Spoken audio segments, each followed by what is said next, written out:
बिस्मिल्लाहिर्रहमानिर्रहीम।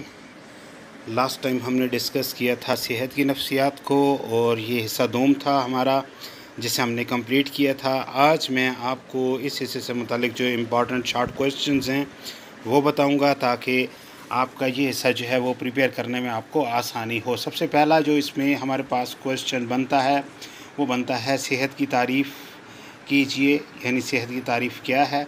तो बैनुल अक़वामी जो तंजीम सेहत है, हू वर्ल्ड हेल्थ ऑर्गेनाइजेशन, उन्होंने जो सेहत की तारीफ़ बताई है कि सेहत से मुराद एक मुकम्मल जिस्मानी, ज़हनी और समाजी बेहतरी है। ये आप तहरीर करेंगे। दूसरा क्वेश्चन आपके पास बनता है मुताबिकत से क्या मुराद है।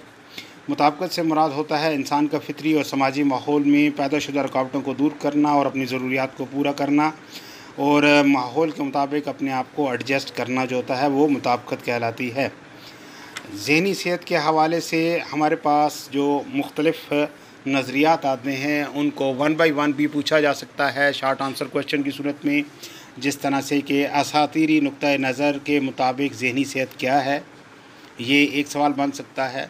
दूसरा सवाल बन सकता है मजहबी नुक्ता नज़र मजहबी नुक्ता नज़र ज़हनी सेहत को किस तरह से बयान करता है। तिबी नुक्ता नज़र के नज़र में ज़हनी सेहत से क्या मुराद है। असबी नुक्ता नज़र ज़हनी सेहत की तारीफ़ कैसे करता है। समाजी नुक्ता नज़र ज़हनी सेहत को कैसे बयान कर रहा है।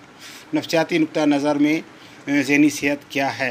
तो ये छोटे क्वेश्चन जो हैं वो तकरीबन तमाम जो हमारे पास मुख्तलिफ़ ज़हनी सेहत के नज़रियात हैं उनके हवाले से बनते हैं, और इनकी मदद से हम बआसानी जो है वो पूरा क्वेश्चन जो वो तैयार कर सकते हैं।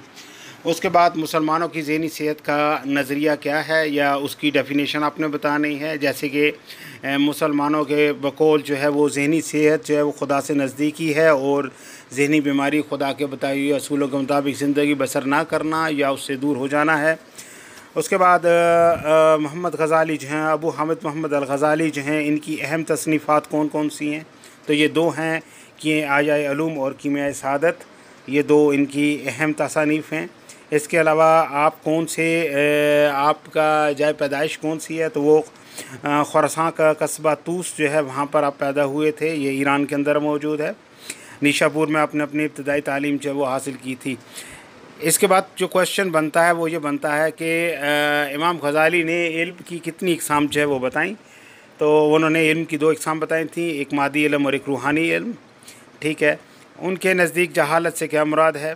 जहालत से मुराद है कि खुदा की ज़ात ने आला तरीन इल्म जो है वो इंसानी ज़ात का दिया है। अगर इंसान अपनी ज़ात को समझ ले तो वो अपने माहौल और अपने खुदा को किसी हद तक जो वो समझने में कामयाब हो सकता है।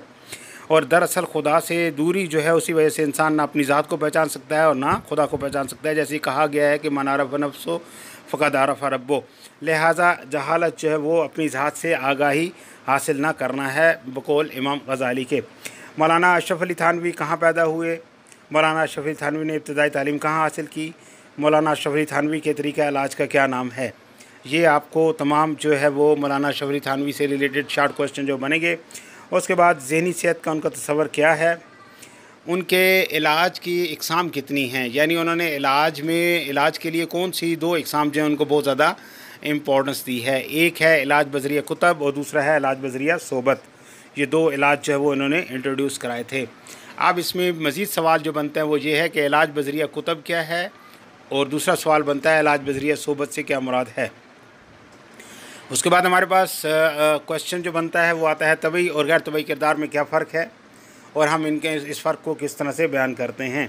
इसमें हमारे पास मज़ीद सवाल जो बनते हैं वो ये बनते हैं कि शुमारियाती तरीके के मुताबिक कौन से लोग तबई तौर पर नॉर्मल हैं और कौन से जो है जिनका किरदार गैर तबई है, जो नॉर्मल नहीं हैं। इस तरह समाजी मायार किस तरह से नॉर्मल और एब नॉर्मल को डिफ़ाइन करता है, ये बयान करना है। तबई मेयार जो है वो किस तरह से जो है वो तिब्बी मेयार किस तरह से तबई और गैर तबई किरदार की वजाहत करता है। नफ्सियाती मेयार जो है उसमें तबई और गैर तबई किरदार को कैसे बयान किया गया है। ये शॉर्ट क्वेश्चन जो हैं वो आपके एबनॉर्मल के साइकोलॉजी की जो डेफिनेशन है या एबनॉर्मल का जो कंसेप्ट, नॉर्मलिटी का जो कंसेप्ट है उसके हवाले से बनते हैं। उसके बाद दबाव से क्या मुराद है, दबाव की मैकानियत को बयान कीजिए। दबाव के अहम ज़राए कौन कौन से हैं। कशमकश से क्या मुराद है। हसूल कशमकश किसे कहते हैं। हसूल गुरेज़ कशमकश किसे कहते हैं? गुरेज़ कशमकश क्या होती है? ये तमाम शॉर्ट क्वेश्चंस जो है वो कशमकश के हवाले से बनते हैं। उसके बाद बादल सदमाती दबाव से क्या मुराद है? शदीद इज़्तिरारी आर्ज़ा किसे कहते हैं? तशवीशी अमराज से क्या मुराद है? तशवीशी अमराज की अहम इक़साम कौन कौन सी हैं? इज़्तिरारी आर्ज़ा किसे कहते हैं? बेजा खौफ की तारीफ़ कीजिए। बेजा खौफ की 3 इक़साम तहरीर कीजिए। अमूमी तशवीश का आर्ज़ा क्या होता है? ख़बत अमेज़ अजबारी रद्द-ए-अमल क्या होता है? तनावल की 2 अहम ख़राबियाँ कौन सी हैं? कम खोरी से क्या मुराद है? बसियार खोरी किसे कहते हैं? ग़ज़ाई आदात को कैसे बेहतर बनाया जा सकता है?